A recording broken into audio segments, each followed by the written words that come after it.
where we stand is one. We're united and the journey begun. Advocates of change, we pave the way. With love and support, we can execute the vision. Together as one, united under the sun. We're so influential in our service every day, supporting each other in every way. It's community spotlight. It's part of our educating folks. It's part of them getting to know you. And the same, I want to say thank you for attending so that you can carry whatever message that you receive out prior to you going to the polls to vote. Good evening, everybody. Once again, on behalf of the Columbia branch NAACP, my name is Brenton Brown, and it's a pleasure to welcome you all here tonight for the Richland County School District 1 Board Candidate Forum. On tonight, most of our candidates were able to be here on this evening. Some of them had some previous engagements, but we want to thank those who are here in attendance on this evening. My name is John Black. I've been a community leader for many years. The key thing that I enjoy doing is advocating. As a parent of a special needs child in Richland One, we adopted him 3.5 years ago. That got my foot in the door in the Richland One system. I quickly learned that there's resources and programs available, especially for special needs children, but a lot of people don't know about them, because I certainly didn't know about them. And during this campaign process, it's just amazing the people that have come up to me and reached out to me want to know more information, like how can I do this, how can I do that, what can be done. I had concerns because of a lack of education as far as the resources that were available. But I'll say this, this is my first time in a campaign. I'm not a politician, I'm a hard worker, I'm an advocate. Good evening, everyone. My name is Cheryl Hinton Harris, and I live in Lower Richmond, South Carolina. I am a proud product of Richland School District 1. My husband is a proud product of Richland School District 1. My 4 amazing children are products of Richland School District 1. I am married to a guy by the name of Robert for 26 years, and we have 2 grandsons that are 1 and 3. And I'm excited that I've found out I've got a 3rd grandbaby on the way thanks to my daughter and her husband. So I'm really excited this week. I've served 12 years on this board, but I've been an advocate in my community for over 26 years. I have served at the elementary level, the middle school level, and the high school level, whether it was the PTO, the PTSA, or whether it was the SIC. I've been very involved in my community. I'm running this term with 3 things that I feel are very important and key, and that is our school safety, as well as our early learning and achievement. Making sure that the students of Richland School District 1 continue to have opportunities and options to be successful. We have great students that graduate from Richland School District 1 that are all across the world doing tremendous things. And my goal is to ensure that that doesn't stop. It can't stop. We've come too far. We will not go back. We can't go back. Hello and good evening, everyone. Good evening. My name is Angela Clyburn. I am definitely a resident of the city of Columbia, but more specifically a resident of this community of Greenview. Matriculated right through the schools, schools of Richland District 1, beginning with Reid, that is directly across the street here from us on Davis Street. I might have children that have attended the same schools that I attended, elementary and middle school in Richland One, and I look forward to them graduating and going on to be successful individuals from the same high school that I attended as well. I have been a proponent and a supporter and a parent in Richland District 1. I love and appreciate every one of our students, as of course you all do as well, because you're sitting here tonight. It is important that we have the most community engagement, parent involvement, and stakeholder involvement from each and every one of you to pour into our children what they need in order to make sure that they're successful in life, that they have the best experience possible while they're in school, and once they get out, that they have the opportunities necessary for them to provide for their families as you all have done for yours. I am a lifelong member of the NAACP and proud of it. And I want to say that I've been in this community well over 30 years. I am the son-in-law to a 1967 graduate of DCA Johnson High School. I am a proud husband of Senator Tamika Isaac Devine. I am a proud father of 4 beautiful children, Tamia, Jade, James Henry, who is no longer with us, and Jameson, who is here today, and brother of one sister, Jennifer Devine, as well, who's a teacher in this great school district. But I'm here, as Ms. Harris, my colleague, Ms. Clyburn said, talk about 3 things. First is safety. We wanted to continue to ensure safety throughout Richland District 1. I was proud, along with my colleagues, to raise my hand for metal detectors, mental health increasing in our school district. Then secondly, we're going to talk about prioritizing academic achievement. We talked about scores on Tuesday. We'll talk a little bit more about that. Then finally, let's talk about public school choice. I'm a proponent for public school choice. We're glad to raise my hand and lead the charge at C. Johnson for Medical Magnet Academy at that school, as well as some others across the state, across our district. With that said, thank you so much. Good evening. It's great to be here. It's really close to my house, so I'm glad that was an easy trip for me. My name is Steven Diaz. I am a Marine Corps veteran, Purple Heart recipient, immigrant here. My family immigrated here from Mexico and Nicaragua in the late 1980s. They came here to start a Hispanic church for the Hispanic community, where my dad served as a commissioner for migrants, who was appointed by the governor then. I have a son who's in the district, his 2nd grade at Satchel Ford. I'm a product of Richland One. Went to Bradley Elementary School where I learned to speak English, and then transferred over to Satchel Ford. My mom currently is a teacher at Bradley. And I'll tell you that the clusters of the kids where I'm from, Satchel Ford, AC4, Creighton, Hand, Dreer, those kids are going to be okay. Historically, those schools do well. But we have dozens upon dozens of other schools that are not doing well. And this is not opinion, this is fact.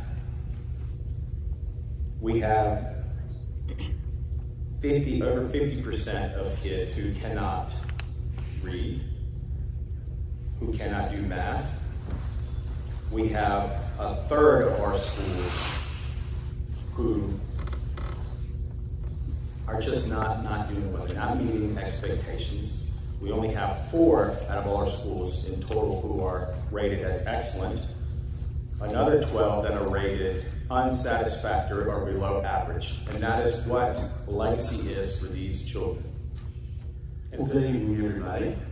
My name is Richard Moore. And first, let me say thank you for the opportunity to be here tonight to share with you.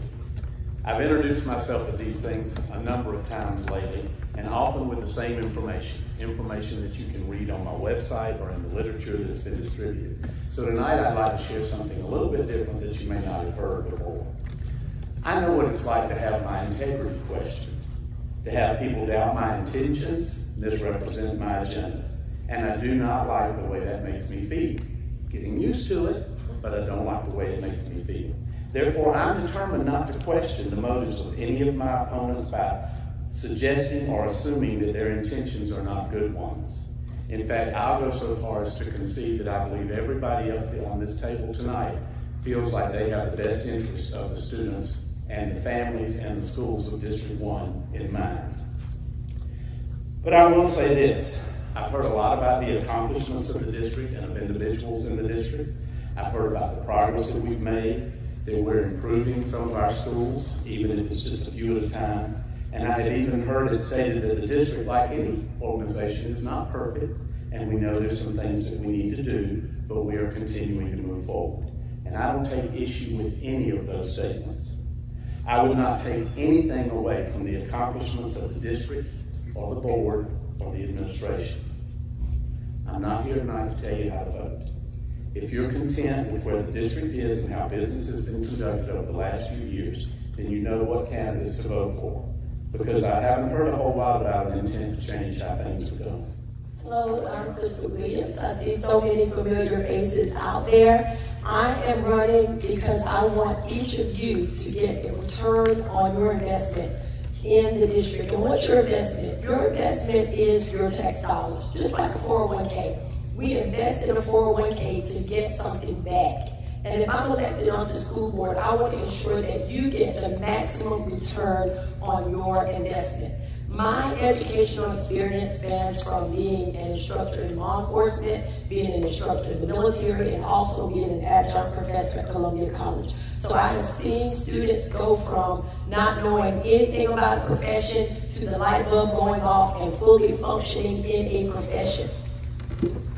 School choice. I am a big proponent of school choice, but I live on Colonial Drive. The high school that's closest to me is Eau Claire. I want to make sure that my children can walk or be driven to that school, not on another side of town. I don't want to have to drive my child to another side of town to go to school. I want my child to be able to go to school right there in their community with the people that they live around and they grew up in. So we have a little work to do in some of our schools like Eau Claire and C.A. Johnson, which are great historical schools. There is no intent to close those schools down, especially when I'm elected on the school board. And I know I've heard Jamie say that he won't be closing those schools down. So we want to make sure that our students have the best trades. I want every student to have a trade that's walking across that stage. When a student has a trade in their back pocket, what can they do? They can become an entrepreneur. I'm a small business owner. They can be ready for the workforce. They can also go to college. They can also join the military. They can have it all because I have done all of those things, and I want our students, your children, your grandchildren, your great-grandchildren to have the best education in the United States. Good afternoon, everyone. My name is Commissioner Tamika Myers. I finally got Commissioner in front of my name because I do sit on the board at large. So keep in mind, when you go vote, you have 2 opportunities to vote for commissioners for at large. And right now, me and Ms. Clapper sit for at large, and we have other candidates in between us that are also running for at large as well. So I want to talk a little bit about my experience when I first ran. It was COVID-19. All I had to do was log in online and show my face and just answer a couple of questions. Now, let me talk about this new experience I have running for to be back at large again in the seat. First and foremost, I have to deal with my children coming to me just being a little bit afraid about things that's going on in their community. I also want to state this too. Now that I'm rerunning for my seat again, I feel unsafe coming to events like this, but I definitely want to say I showed up because I felt like I am in a safe environment, so I am here. So if you hear any false information about me not showing up or not giving any comments, and this is my statement, I do not have trust in some of these events that invite me to come out, but that means safety, okay? For full understanding, I want to say some of my candidates that are running against me have money investment behind them, funds that I don't have behind me, meaning that they have power of control. Wow, that yellow sign came up quick. Power of control that I no longer have. So 3 things that I would like to focus on since my yellow sign came up. I definitely want to focus on students' behavior. That is one thing. And also continue, including teachers' input. I did say the word continue because we definitely take teachers' input involved. But most importantly is security. I would not want anybody to feel the hate that I feel right now, feeling unsecure of safety. But most importantly, y'all, thank for everybody who's showing up and showing the time that y'all definitely putting your input on what is the right thing to do for votes. Thank you. Do I take it back now? All right, you can keep it down to that end. Thank you. We're going to start the first question actually with you. We're going to kind of rotate back and forth. The first question that we have from the audience. In light of the socioeconomic burden the Republican-led State House has placed on marginalized communities like those across Richland County, in what ways have you helped to advocate for children living in poverty? Please give at least one example. What I do now, I volunteer. I volunteer in my community. I go to any event that somebody invite me that I'm hands-on with. I also volunteer with coaching in basketball, volleyball, as well as softball. I give them the hope that somebody believes in them. I teach them the strength that when it comes down to not just physically, but mentally in your mindset. And most importantly though, what I really do, I feel like most people overlook, I go to the community. I walk the blocks. I spend time with the students. I'm not afraid. No funds can buy me. There's no statement to change my mindset. And I don't need 2 minutes to express how I feel. I hope these words that I just state makes you understand exactly how I feel. In terms of help in the socioeconomic realm, I've done a number of things. So in 2020, I was the leader of a nonprofit called the Rural South Carolina Project. We traveled the state and registered over 300 voters. I say 300, but I know the number is much larger than that. I had a lot of help. But we registered over 300 voters, and during that time, we worked with a number of other nonprofits that provided health foods and provided feminine products for women and health food products for families. So during those voter registration rollouts, we were giving out fresh food and also personal products for women. Food insecurity. In 2022, I used every dime I had to open up Uncle Willie's grocery store that still services the community, also servicing children. And I'm very proud of this business because initially when I opened it, I thought that it was going to be a traditional grocery store. But what I learned and what it has turned into is that people in the community really want to be healthy. They want to work on their diabetes. They want to work on their high blood pressure. They want to work on fighting cancer. And pregnant moms, women going through menopause, all of these things provide a full circle effect for our parents to our children. And I am very excited. It's not the most successful business. It's not IBM. But it is a business that I get joy out of every day because I am able to help people in underserved communities be their best self. Working in the prison system. I worked in the prison system for over 13 years, and during that time, I was able to help so many young people just looking at them and saying, listen, you can do better than this. When you get out of here, don't come back. Giving them mentorship and advice, even though I was working behind the wall in the uniform, but being that familiar face for those young women and men. Thank you. I wanted to say that there's a lot of ways that I've been involved with helping students that are socially disadvantaged in our city. I have been principal of 2 schools for 15 years each, both of which spent time as Title I schools and worked with those schools to try to make sure that the money that came from the federal government was spent in ways that helped them to achieve, help their parents have parenting education classes, provided to bringing them into the school and taking the teachers and the other staff members from the school into the community. We had a number of our PTO meetings at both of my schools in the community, in some of the apartment complexes, and some of the areas where people were having a hard time getting to the school for whatever reason.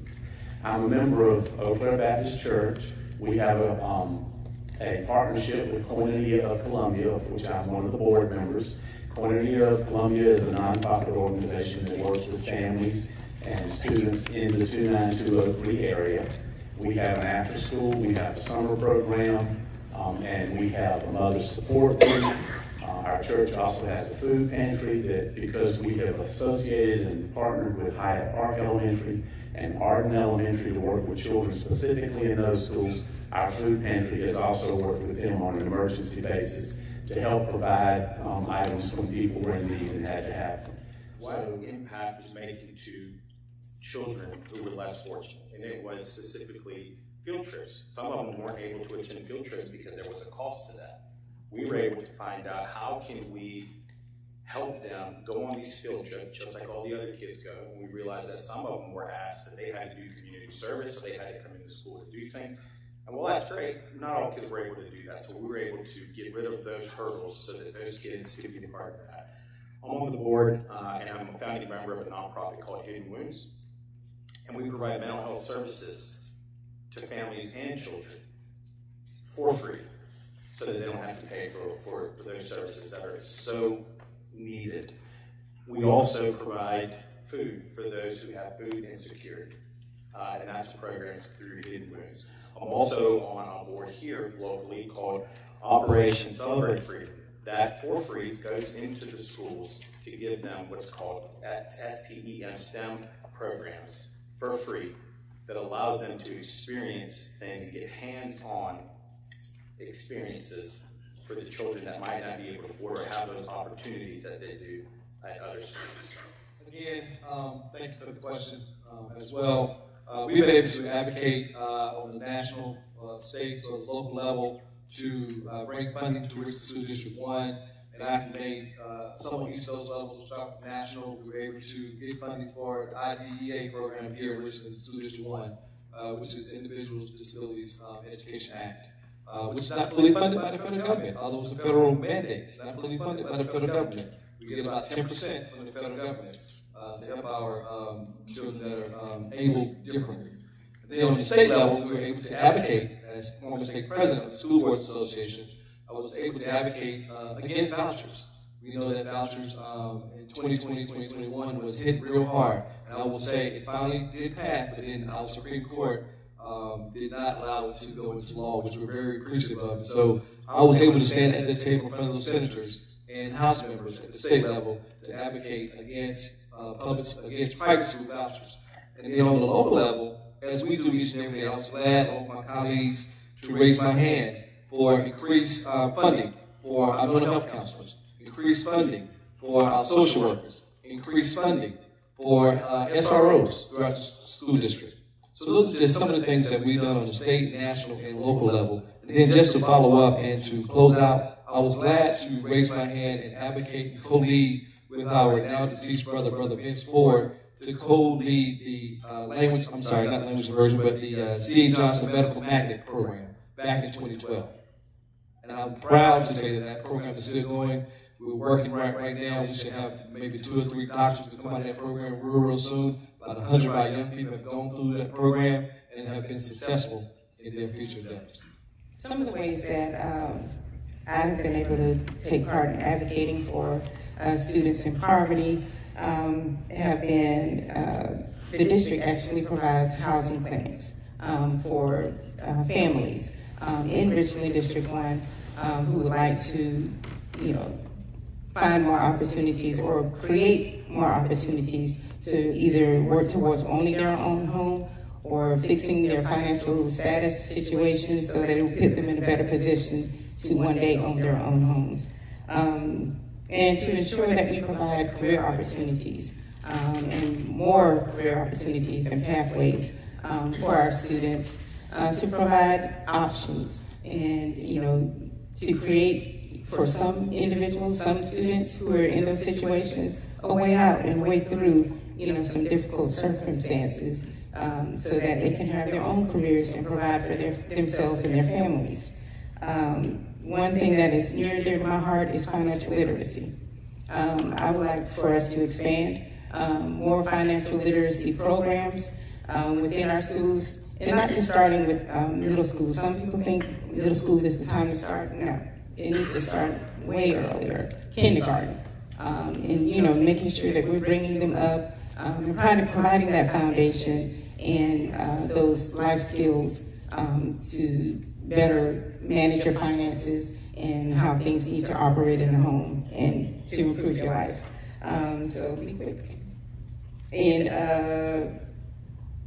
so one thing that we do in Richland District 1 is, someone mentioned food insecurities earlier. We are, some neighboring districts provide or charge the students to eat lunch. Richland District 1, we feed our children for free. breakfast, lunch, snacks, we do not charge. That's an excellent question, and I'm going to kind of approach my colleague did, because when it comes to advocating for our children, it is on various levels. It's not always just here locally down the street. From a national level, and my colleague just alluded to it, we have a program in our district called CEP, which is the Community Eligibility Program.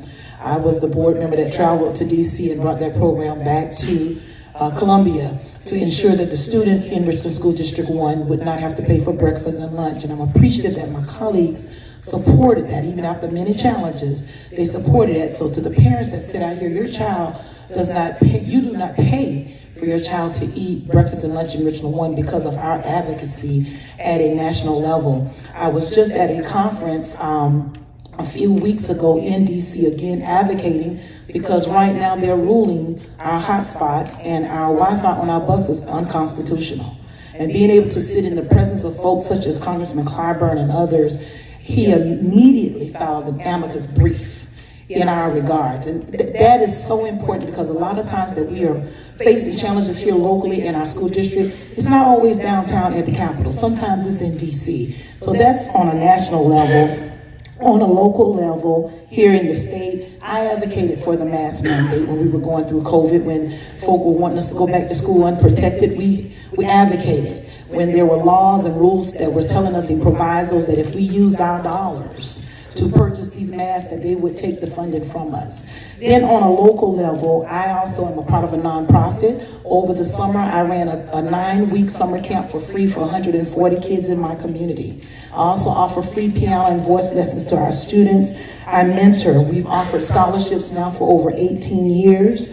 And we've given out 880 backpacks that were fully stocked with school supplies for the students in our community. And I could talk about this all day, because that is the heart of what board members do. It's not just on Tuesday night, it's all day, every day. And one of the instructors from the Hayward Career Center spoke about the barber program and the kits that the students had to purchase. The kits are $750. They have payment plans and programs and stuff in place. Well, there are some students that just could not afford the kits. The kits are provided at school, but they, until it's paid for in full, they couldn't take them home. They could only use them at school. So what I did, I went back at the time, I also am the vice president of the Richland County Neighborhood Council.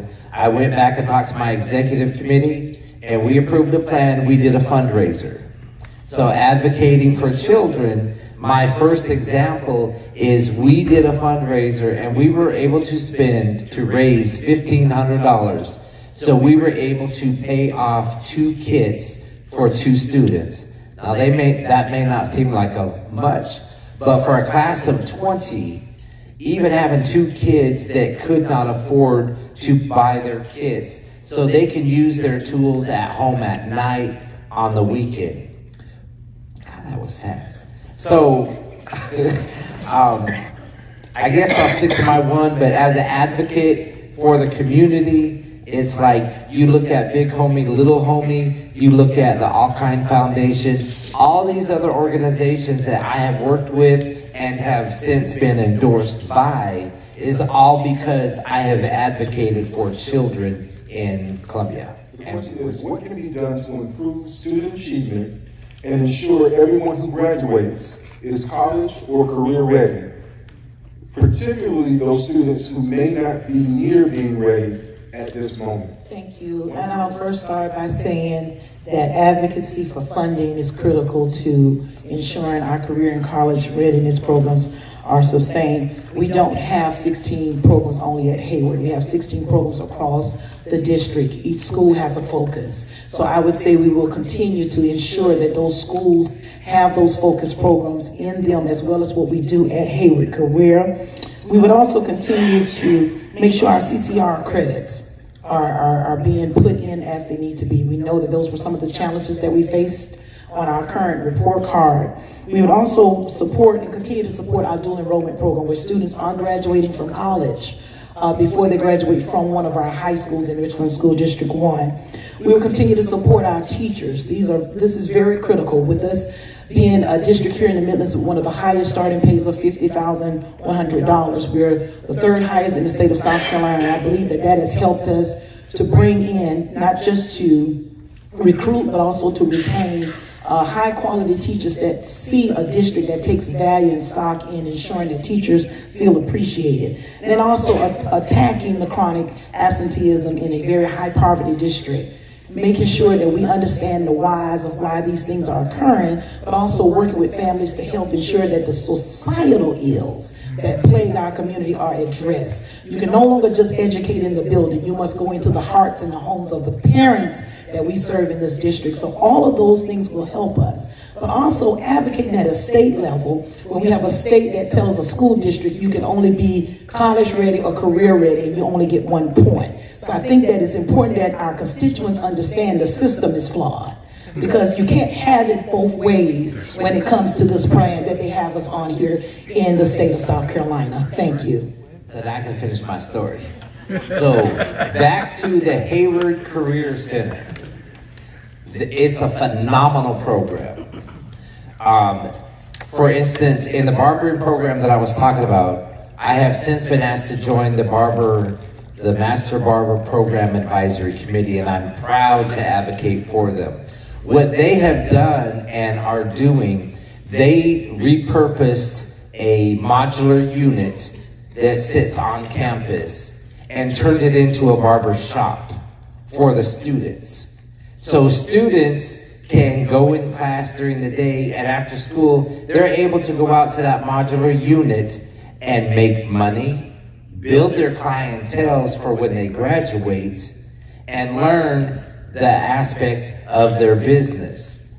So that's only one part of the program, you know, and then there's other aspects working on, like having insurance individuals come in to talk about the process of requirements of insurance, business licensing, and so forth. So when it comes to advocating and what's been done, the Hayward Career Center has 16 different programs in there.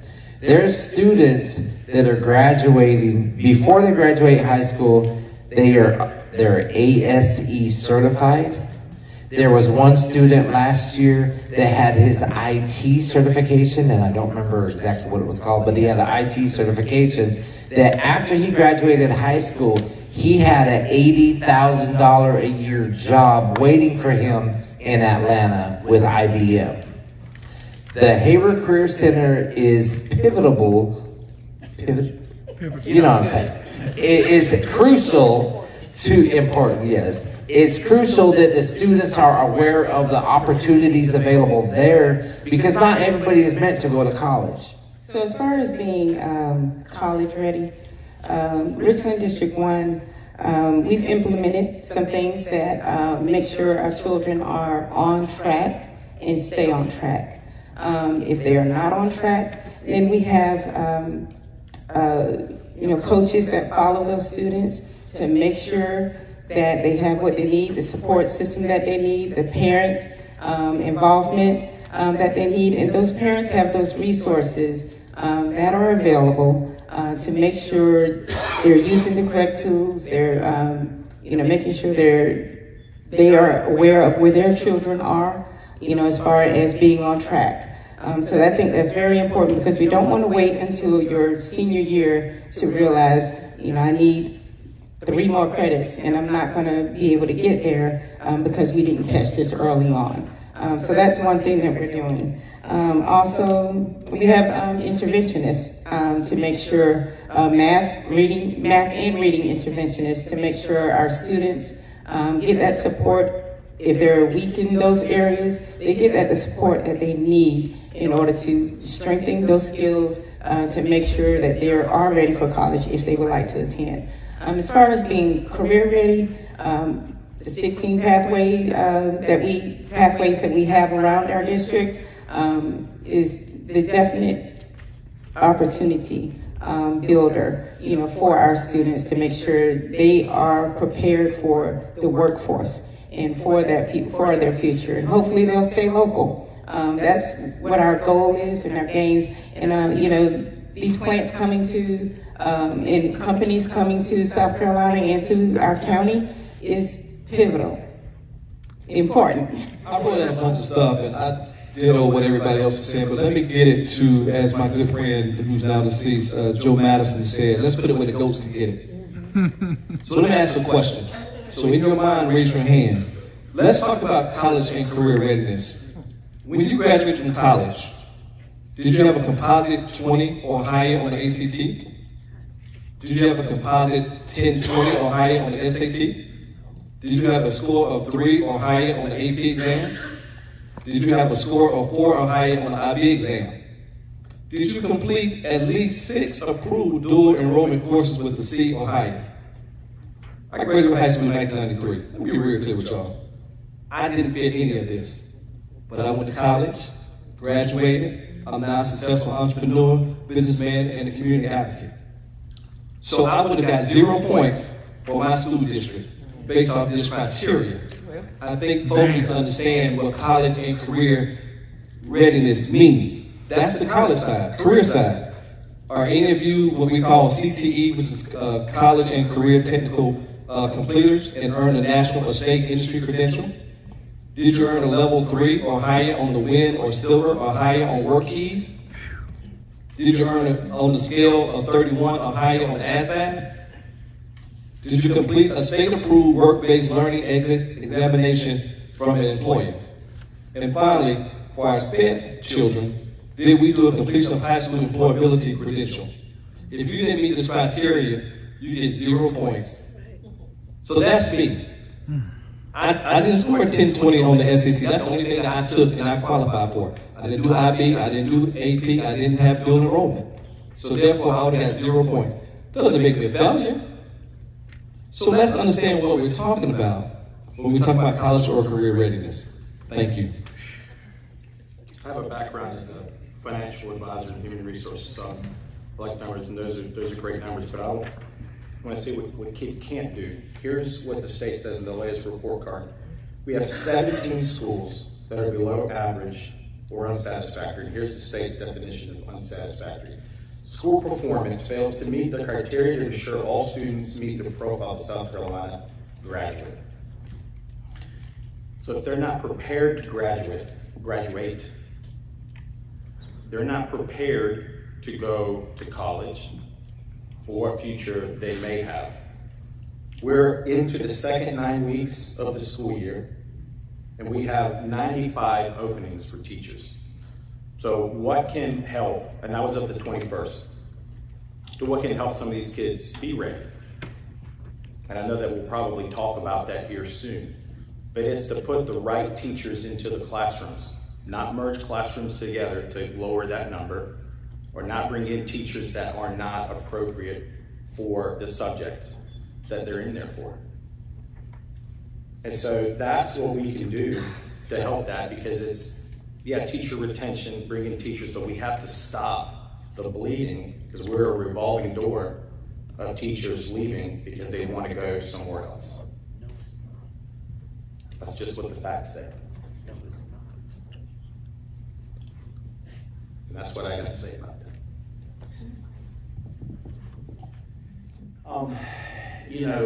I listened to all of this, and I'll be the first one to tell you, after having been a principal for almost, for 30 years, I know that numbers and test scores and all those things do not define a district. Now, we do have to pay attention to it because the money's tied to it, and that's how it comes to us, and I applaud all the advocacy that we do to try and make sure that the state understands that this is not right and this is not fair. I think, though, that we have to have a philosophy that understands the importance of relationships with these young people, whether they're kindergarten, early elementary, middle school, or high school. They need adults who have relationships with them and that they know care about them. Being college and career ready is more than a score. It's believing in yourself and knowing what you want to do and what you got to do, what you have to do to get that done. And that comes about through the kind of mentorship and leadership and relationships that they get with the people at the schools, not just teachers, any staff member, any volunteer, anybody that they meet with in the school. And so there needs to be a very purposeful plan at every school for how every child is going to have that kind of relationship. And I think part of the responsibility of the board is to then take a look at all of that and hold people accountable for making sure that our schools have those kind of atmospheres. We have to be purposeful about the teachers that we place there. We have to be very purposeful about the leadership that we place at the school that will develop those kinds of places. Our children, I hear a lot about kids leaving in 9th grade, and if we lose them in 9th grade, we hadn't lost them in 9th grade, we lost them in 3rd grade. 9th grade is when they could walk out. And so we have to spend as much as we can and as much emphasis as we can on putting those adults in those buildings. So a lot of great information on this question, and I heard a number of great things coming from the current board members on the competencies and everything that the schools are graded on in terms of looking at how they're measuring how students are learning, the performance in terms of them graduating and how prepared they are for the workforce in college. I'm kind of in that boat with Jamie. I graduated from a school that didn't get much funded in Orangeburg County. I was put straight into remedial courses when I started Columbia College. But I'm with Dr. Moore on, I had a strong foundation. My great aunt and uncle raised me. So even though I didn't go to the best school, I wasn't prepared based on the state standards for college. I have 24 hours towards my doctoral in education now. So it takes a village. It takes a village. And children, if I'm elected, I am really gonna have a big passion for those children that are left behind sometimes. And those are the ones that end up behind the wall. I'm happy to be working on this side of the wall or this side of the fence because I see a number of our children going into DJJ and we have to save them. In 9th grade, I want to see them learn a trade. My hairstylist, both of her parents died at a young age. She was going to school in Fairfield County. Her aunt and uncle could not afford to send her to college, and they said, you're going to have to learn how to do hair. You're going to have to do hair. And they offered that trade at her school. She makes more money than me. And ours was a doctoral degree, and she has no college degree. And she makes a ton of money every day that she goes to work. She's an entrepreneur, and that is what I want to see. As for career ready, guys, I don't think the state has the law to tell you what is a career and what it's not. They've given us the license, but don't dictate what I feel that is a career and what I feel that is not a career. And I did write a note, and I want to say this. We do not have 95 openings, but at the board meeting, just past Tuesday, we stated we have 49. I just want to clarify. I don't know if your notes is up to date or not, but I just want to put that out there. However, if you want to help the issue, speak positive on Richland One, not negative. A lot of teachers is offended about those comments. A lot of teachers that sit in your school district dislike those comments. But I'm gonna tag along what Mr. Moore stated. I wanna say this, as for college ready, at the age of 17 or 18 and you do not have parents that educate you on the process of picking a college that's best for you, you're going to choose what you think is best for you based on your peers, based on what the schoolhouse give you, based on what the community educates you on. As for career ready, the volunteer service that you receive, that will make you feel like you are career ready. I do not think the states have the right to dictate what is career ready, because what moved me might don't move you.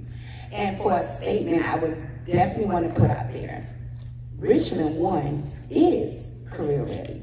Richland One is college ready. Look at the opponents that's sitting at this table. Look at the ones in the State House. Look at the ones in the White House. We are ready. They were not promoted.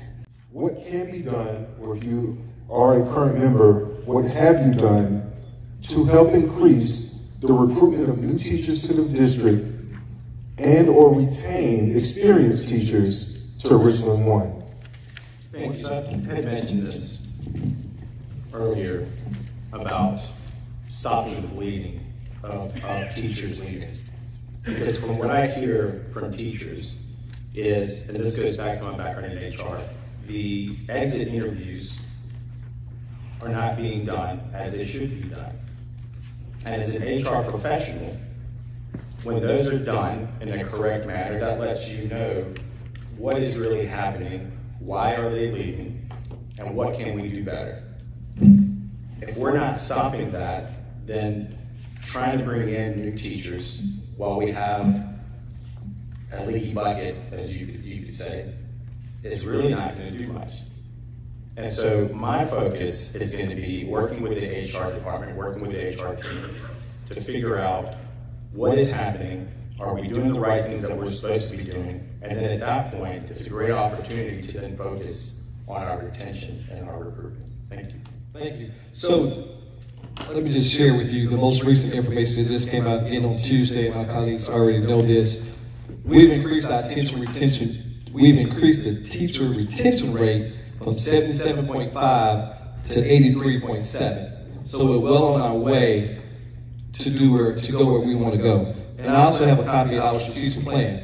This is our strategic plan for 2024 to 2029. It's online. I would ask that you take a look at it. We did this with the community, and we look forward to keeping it going. So for teacher, administrator, and quality goal, by 2029, we will reduce the turnover rate to approximately 12% by 2028-2029 school year.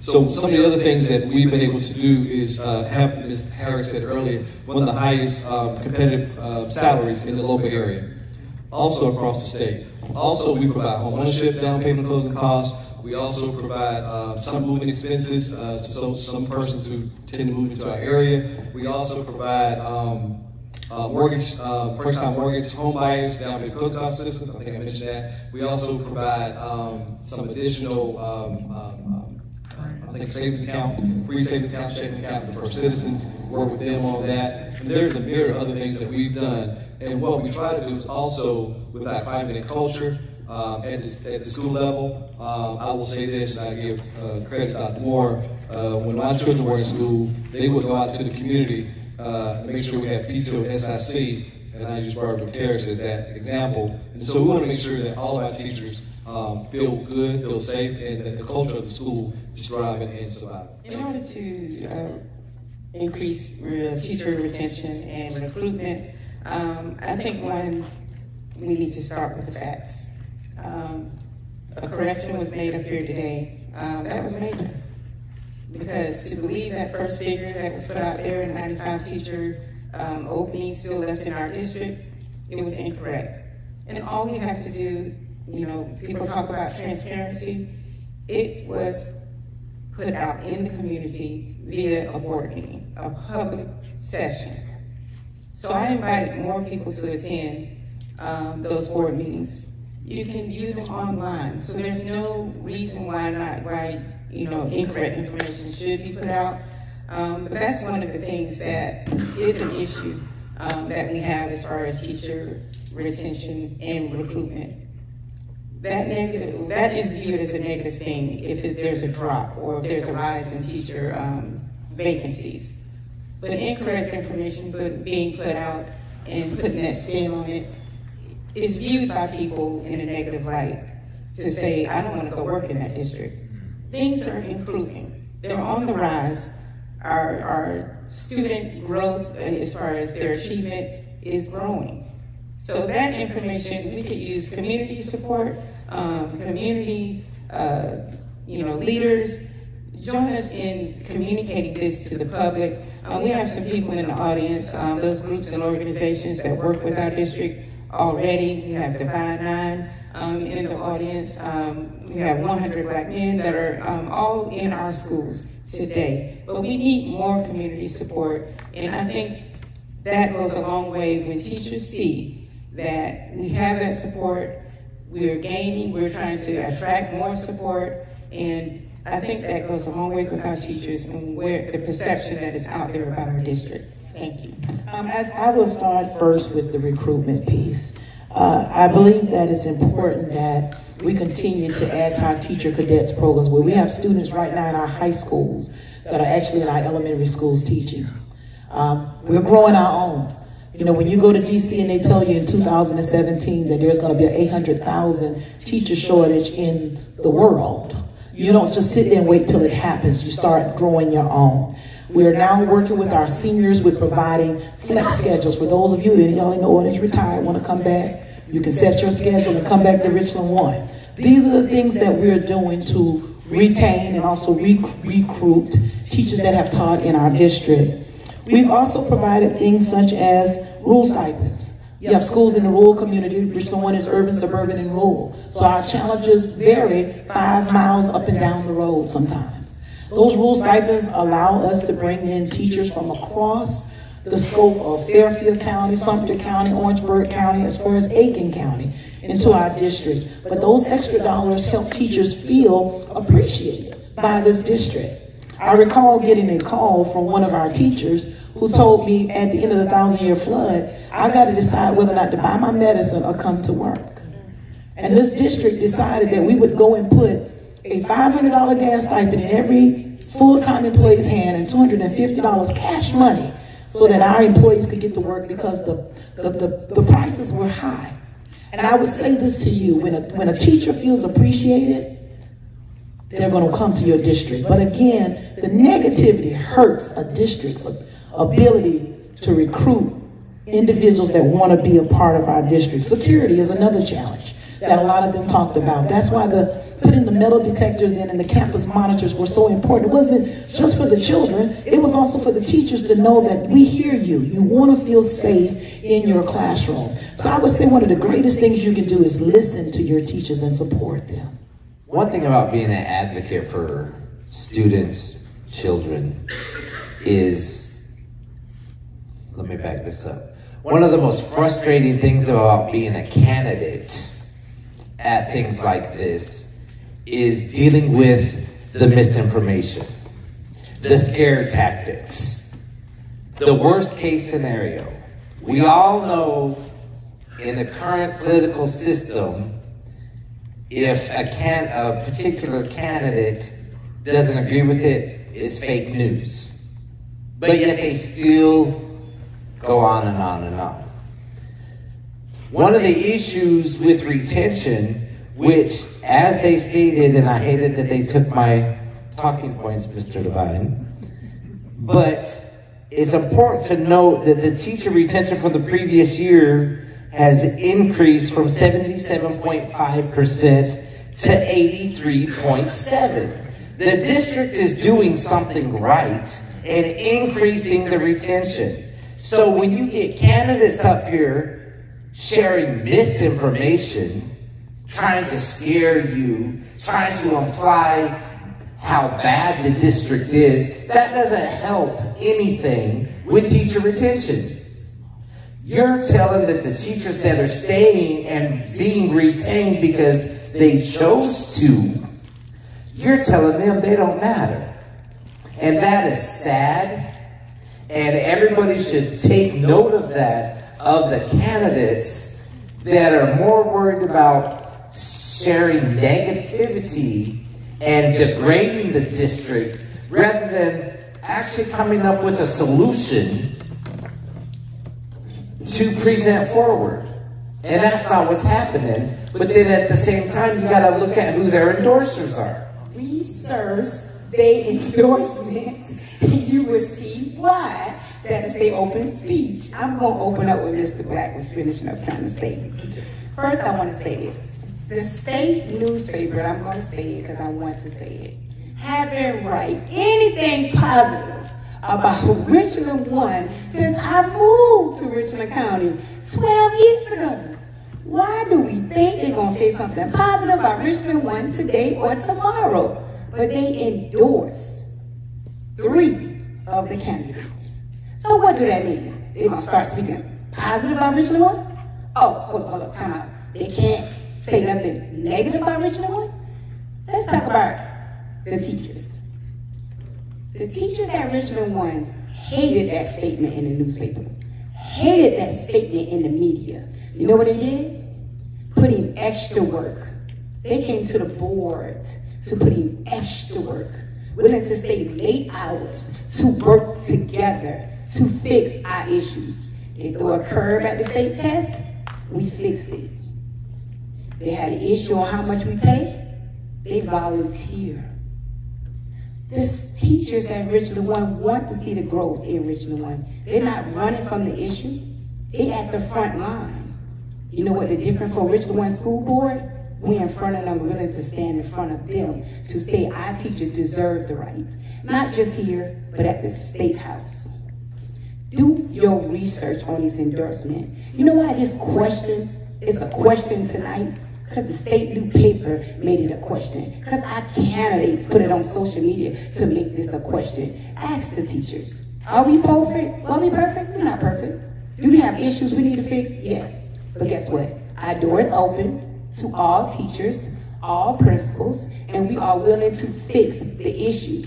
Just give us a time and a moment to make sure we fix it correctly.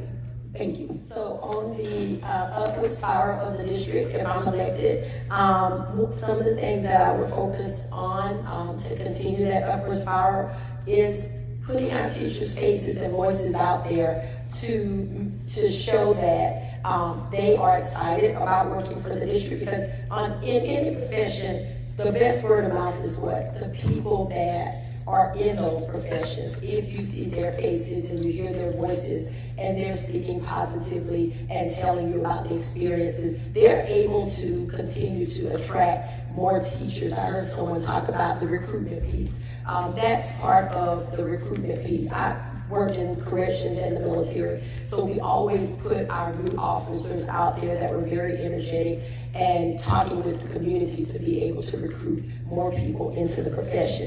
Mentorship, that is something that helped me out a lot as an educator, is having, I call them old heads, some people don't like that word, but I was able to go to them and say, hey, you know, what did you do to make this information more relatable to students? Having that backbone to fall back on in the profession was always made me to feel secure and supported in my job.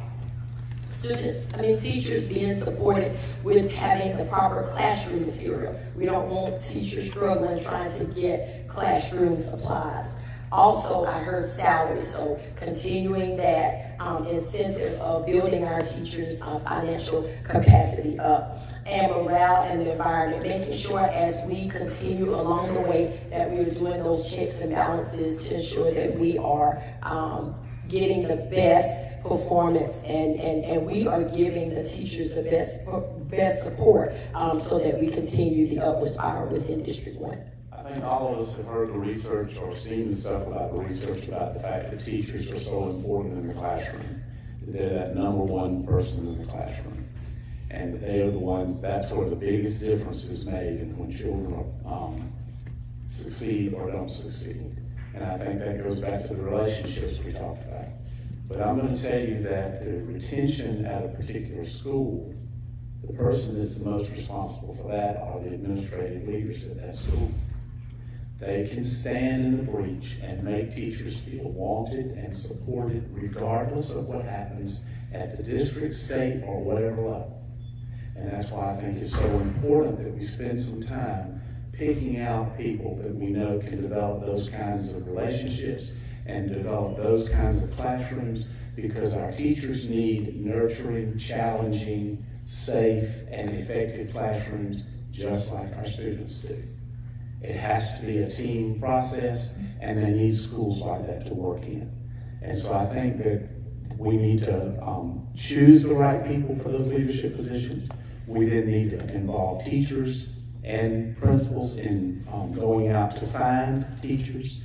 I think we have all of these people that are, as mentioned before, that are being student teachers in our schools and teacher cadets. We need to take advantage of that quickly, and we need to use everybody's experiences to figure out who we need to grab, when we need to grab them before anybody else can get them.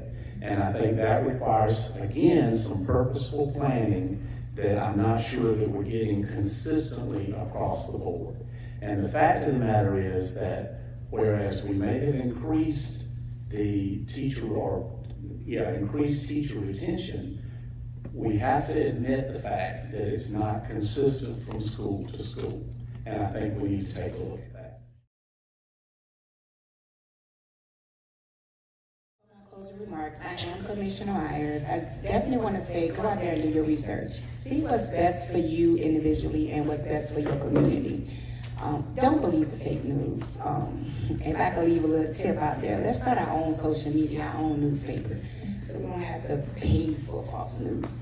But I want you to know that I'm definitely here for all students. I definitely want you to understand is that we definitely believe, Richland One believe that teachers' input is very important. We are here to fight, not only in the state of South Carolina, but we're here to fight nationwide. We're here to stand up with everything that's considered right and be in the front line to tell you when you are wrong. We're not denying our issues. We're here to tell you that we have issues and we're willing to work upon our issues. We just want fair chance. We just want an opportunity to make sure our kids in Richland One just have a fair education. You already want to take our funding. Don't take the education with the money too. That's all I want to say. I'm sorry, if you could state once again, I'm sorry I did not say this. Well, yes, ma'am, your name, but also the seat for which you're running. If every candidate could do that. Okay. Once again, which camera? Should I look? That camera. All right. Oh, your camera. My name is Commissioner Myers. Right now, I'm sitting at large at Richland One School District. Thank you. I'm Crystal Williams. I am running for the Richland School District 1 Seat 2 position. And in my closing statements, I want to say, like Tamika just said, do your research. In your communities in this state, we have leaders of all colors. We have leaders that are on different sides of the aisle. But what's most important is your tax dollars that are being spent and ensuring that you, your family, your children, your grandchildren, and your great-grands, because I'm probably going to be around when some of your grandchildren get up there, that your families are getting the best return on your investment. And that is in every elected position that you push that button on, is thinking about who that person is that is running for that office and ensuring that you are checking the box on somebody that is going to make sure they give everything to ensure that the future and the legacy of your family have the best support in your communities. And I am very much a community advocate. I want to see our communities flourish and have the best. School board, state, city, county, all of these things matter. All of them matter. So in going to the ballot, think about who will give you and who will fight for your children and the future of your legacy to get the best return on your investment, which is your tax dollars in the budget. Again, my name is Richard Moore. I'm running for one of the 2 at-large seats in Richland District 1. I think what I would say at this point is that I agree with the other candidates that have spoken already. You need to do your research. Please do your research. Everybody should. You always should when you vote. And I would say that includes not just reading things in social media, but that includes go ahead and call a candidate. If you have a question, I'm going to stand here and tell you that I'm an open book. You can call me anytime, you can talk to me, and I will tell you what my agenda is, which is to offer my expertise and my experience and my commitment to the families in this district. And all the other stuff, is unimportant to me. I want the opportunity to help make a difference. Not because I think the district is a terrible place. I came from the district. My children, my grandchildren are currently in the district. And we love our schools and we love our teachers. But that doesn't mean there aren't issues that need to be dealt with. And I think we need to make sure that when those issues are brought up, that we deal with it in such a way that people feel respected and feel as if their concerns are being considered, whatever they are. And then you respond to them in a way that makes them feel better about things, if at all possible, but at least they know that you're responding and that you're caring about what it is that they're concerned about. I would like to make a difference in this district, and I would like your support in order to do that. Richard Moore.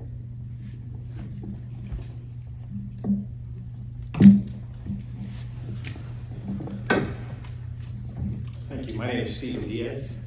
I am running for District 1, Seat 2. And what I've learned very quickly in politics, and that we're up here just trying to do great things, and I believe everyone here is trying to do something good. What I've learned in politics is that when people come after you and you get attacked, it's because you're a threat. And I'll take that with a badge of honor. One of the reasons that I am running is because I was already doing good work in the cluster schools that I was at. And I was asked by the community, hey, with your background, you'd be a great individual because of your accounting background, because of your HR background, because of your financial planning background. This is exactly what we need, because what we're seeing right on the board is not great. And I don't want to be negative. I would rather be right now home with my kids, enjoying my time, if we were doing everything that we were supposed to be doing. But the facts are the facts. And I'm glad that some of the numbers that I had said earlier, from information that they might have that I didn't have, they're saying that that's incorrect. Well, I just got it from the state website, so I can only give you with what I got. And so if those are the numbers, that's what we're going to do, and that's what we're going to try to fight. That is the background that I have. I know that is what we need, and I do encourage us, like everyone else, to do your own research, check your own backgrounds. But change is needed. Steven Diaz, District 1, C2.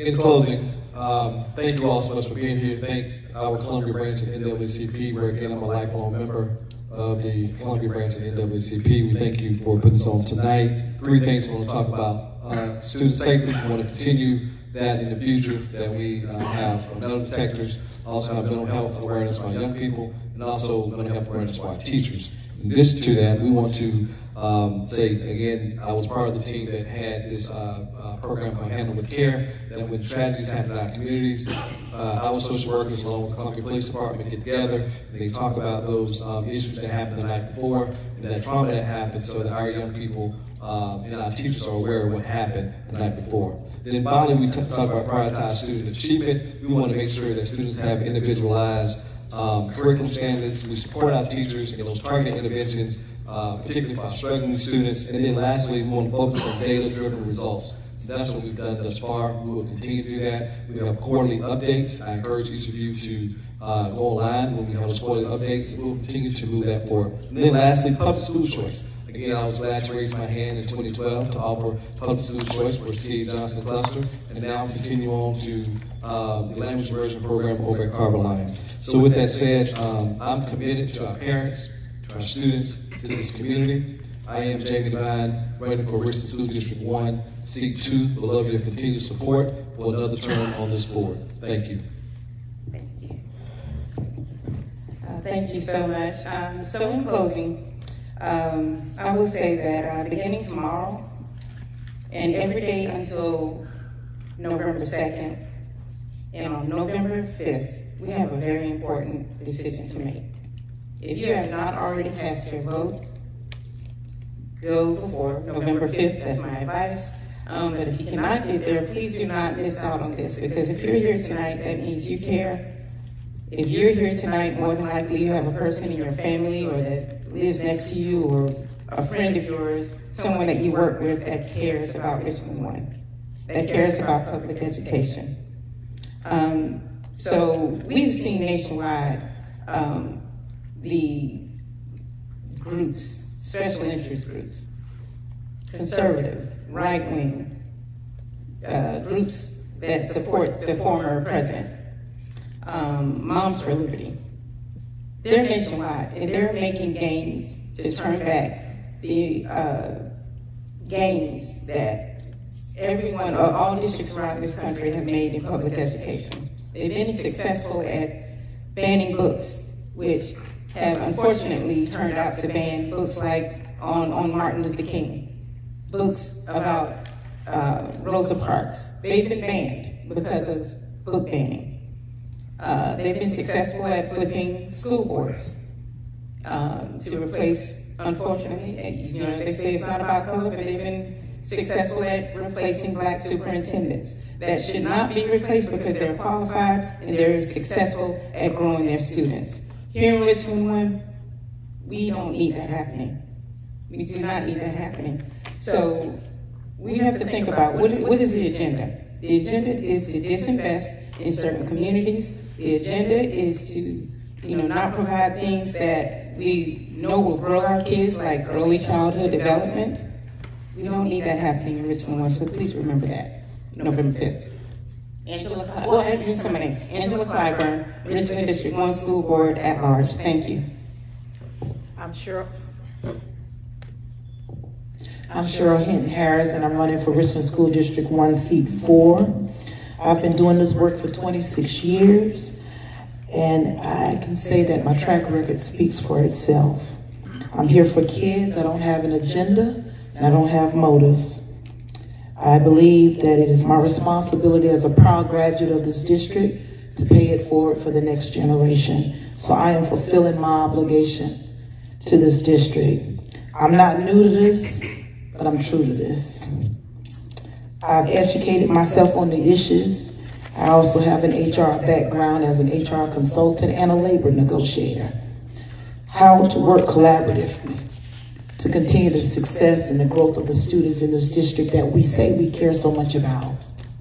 This is not about grown folk issues. This is about children.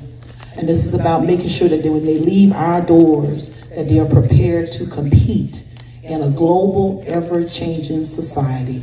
Because education is continuously evolving. And if we don't continue to raise the bar, if we don't continue to collaborate and work together with effective leadership. I'm proud that I'm one of 4 board members that sit in Richland School District 1 as Level 6 Boardsmanship Institute certified board members, along with Commissioner Devine.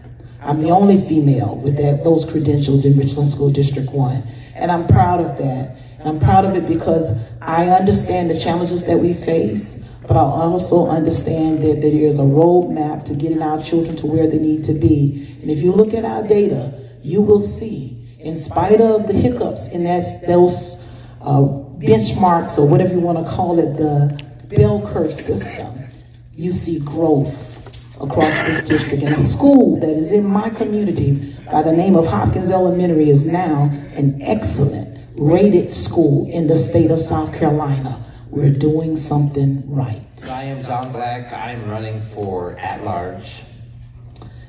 The only threat out of all these candidates, the only threat is the misinformation that's being told.